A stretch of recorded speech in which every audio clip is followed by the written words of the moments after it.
Olá, família IEB e a todos que nos prestigiam nesse momento. Meu nome é Raíssa e eu estou aqui para compartilhar um pouco da Palavra de Deus junto com você. Para mim é uma honra, é um privilégio e eu espero que esse breve momento traga uma grande edificação para a sua vida. Bem, vou compartilhar um pouco acerca da carta de Paulo no livro de Filipenses. E o livro de Filipenses, ele trata-se de uma carta escrita pelo apóstolo Paulo à igreja localizada na cidade de Filipos, e foi escrita por volta do ano 61 depois de Cristo. E naquele contexto, o apóstolo Paulo estava encarcerado na prisão, e mesmo assim, ele escreveu uma carta com a finalidade de exortar e encorajar aquela igreja a viver os princípios da vida cristã e a desfrutar da verdadeira alegria de Cristo em meio às circunstâncias. Bem, eu vou me concentrar no capítulo 2 de Filipenses, do versículo 1 ao 18. Eu queria que você acompanhasse comigo nesse momento. E Paulo diz assim: se por estarmos em Cristo nós temos alguma motivação, alguma exortação de amor, alguma comunhão no Espírito, alguma profunda afeição e compaixão, completem a minha alegria, tendo o mesmo modo de pensar, o mesmo amor, um só Espírito e uma só atitude. Nada façam por ambição egoísta ou por vaidade, mas humildemente considerem os outros superiores a si mesmos. Cada um cuide não somente dos seus interesses, mas também dos interesses dos outros. Seja a atitude de vocês a mesma de Cristo Jesus. Embora, sendo Deus, não considerou que o ser igual a Deus era algo a que devia se apegar, mas esvaziou-se a si mesmo, vindo a ser servo, tornando-se semelhante aos homens, e, sendo encontrado em forma humana, humilhou-se a si mesmo e foi obediente até a morte, e morte de cruz. Por isso Deus o exaltou à mais alta posição e lhe deu o nome que está acima de todo nome, para que ao nome de Jesus se dobre todo o joelho, nos céus, na terra e debaixo da terra, e toda língua confesse que Jesus Cristo é o Senhor, para a glória de Deus Pai. Então, Filipenses é um livro que eu gosto muito, inclusive a nossa igreja mergulhou no desafio bíblico e começou pelo livro de Filipenses e está dando continuidade. E aqui, nesses primeiros versículos, do 1 ao 4, Paulo exorta aquela igreja acerca da humildade, do amor cristão e da comunhão. Se você for mais adiante, no capítulo 4 de Filipenses, a gente percebe que existe uma discórdia e uma certa rivalidade, uma certa briga entre duas irmãs importantes da igreja. Uma se chama Evódia e a outra se chama Sintique. E a Bíblia não fala muito sobre ela, mas a gente percebe que foram duas irmãs fundamentais na obra e no ministério de Paulo. E Paulo faz um apelo, desde o capítulo 2, para que aquela igreja, que parecia já ser uma igreja completa, uma igreja que estava envolvida no serviço do reino, uma igreja que já desfrutava da alegria na fé evangélica, mas parece que alguma coisa ainda precisava completar a alegria de Paulo. E era justamente esse espírito de comunhão, de unidade. Então, desde o capítulo 2, Paulo fala sobre a importância da profunda koinonia, ou seja, comunhão, rogando que aquelas crentes fossem unânimes em tudo o que elas fizessem. E Paulo faz um apelo para que os irmãos na igreja ajudassem nesse sentido, para que toda discórdia e desentendimento fossem disseminados. Então, embora houvessem diferenças de opiniões, de pensamentos, Paulo faz um apelo para que aquela igreja fosse unânime, tivesse o mesmo objetivo e o mesmo propósito. E como essa palavra e essas exortações, esses princípios são válidos para a igreja de hoje, para mim e para a sua vida. Pois embora nós sejamos pessoas diferentes umas das outras, irmãos diferentes, nós temos que lutar para preservar a comunhão e para termos o mesmo pensamento, para que nosso propósito como igreja seja alcançado. Como é essencial, e Paulo fala aqui nessa carta, que nós evitemos embates e conflito, que a gente precisa realmente se apegar a um espírito de humildade, considerando os outros superiores a nós mesmos, né? Colocando os objetivos dos outros acima dos nossos. Embora isso seja muito difícil, porque nós sabemos que nossa carne constantemente grita: e o meu lugar? E eu, como fico? Mas nesses versículos, Paulo incentiva aqueles crentes a se interessarem pelo bem-estar dos outros e colocarem os interesses dos outros na frente do seu próprio.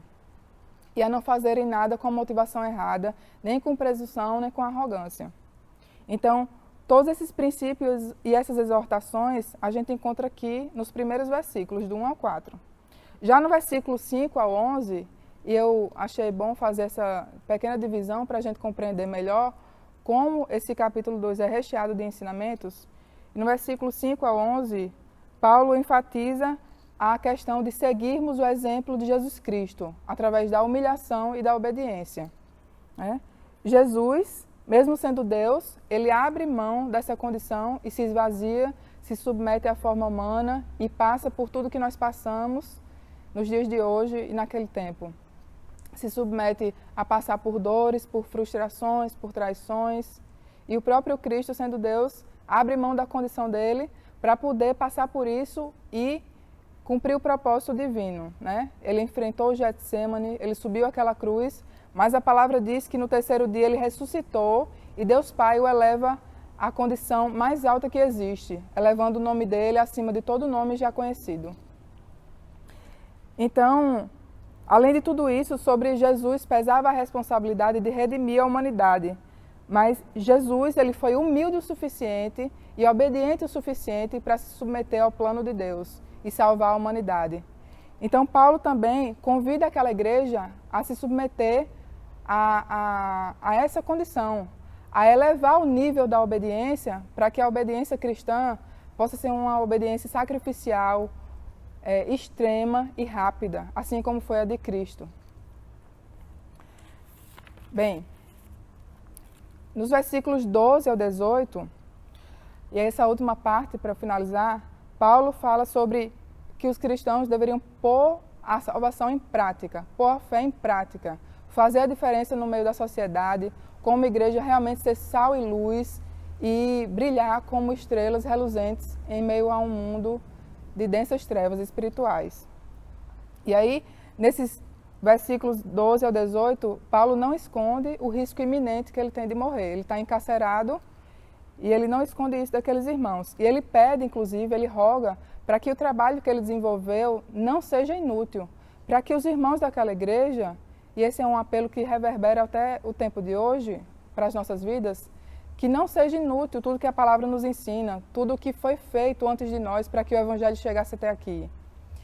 Então, aqui a gente percebe que entre os versículos 12 a 18, existiam irmãos na fé antigos e novos. E ele faz um apelo para que os irmãos que já são mais antigos na fé tenham paciência com os mais novos na fé. Porque a salvação, afinal de contas, era um plano iniciado por Deus na vida de cada um deles. E os mais velhos deviam ser exemplos no trato, no respeito e na paciência com esses mais novos. E isso iria, de uma forma ou de outra, atrair não só os mais novos a estarem mais perto do corpo de Cristo, mas também aos perdidos. Então, realmente, aqui nesses versículos finais, Paulo faz um convite para que a igreja faça a diferença através do testemunho, através da obediência, através da comunhão e através do tratamento uns com os outros naquela igreja. E dessa forma, a salvação de cada um deles estaria sendo aperfeiçoada, porque eles estariam realmente fazendo o papel deles como igreja naquele momento, naquele contexto. Então, esse capítulo aqui de Filipenses, ele fala sobre muitas coisas, E não só esse capítulo, mas todo o livro de Filipenses é recheado de princípios cristãos. É uma mensagem poderosa, otimista para a igreja, não só daquela época, mas para a igreja de hoje, para mim e para a sua vida. E apesar dela ter sido escrita pelo apóstolo Paulo num contexto bem adverso, bem contrário, bem negativo, porque Paulo estava encarcerado, numa prisão. Apesar disso, Paulo supera isso e ele transmite toda a alegria que ele tinha encontrado em Cristo através dessas letras, fazendo com que todos os leitores e irmãos daquela época e nós hoje percebêssemos que a alegria em Cristo e todos esses princípios, eles superam as circunstâncias alheias, supera aquilo que a gente está vivendo. Então, realmente, é uma carta que nos leva a refletir, Nos primeiros versículos, só fazendo uma retrospectiva, a gente viu a importância sobre a comunhão no meio dos irmãos. Nos demais versículos, a gente viu a respeito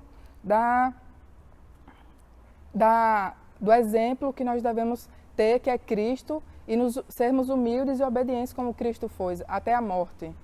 E nos últimos versículos, do 12 ao 18, nós vemos nosso papel como igreja, como corpo de Cristo. Nós precisamos realmente brilhar nesse mundo de trevas, no meio espiritual, fazer a diferença, fazer o nosso papel, sermos sal e luz e ajudar aqueles que estão iniciando na caminhada da fé. Então, tudo isso faz com que nós possamos refletir e fazer algumas perguntas importantes como igreja, como crentes, no meio da fé evangélica. Será que nós temos sido instrumentos de comunhão, de unidade, ou temos sido pivô de discórdia? Será que nós realmente temos seguido o exemplo sacrificial de Cristo, que foi obediente até a morte e que tinha um espírito humilde?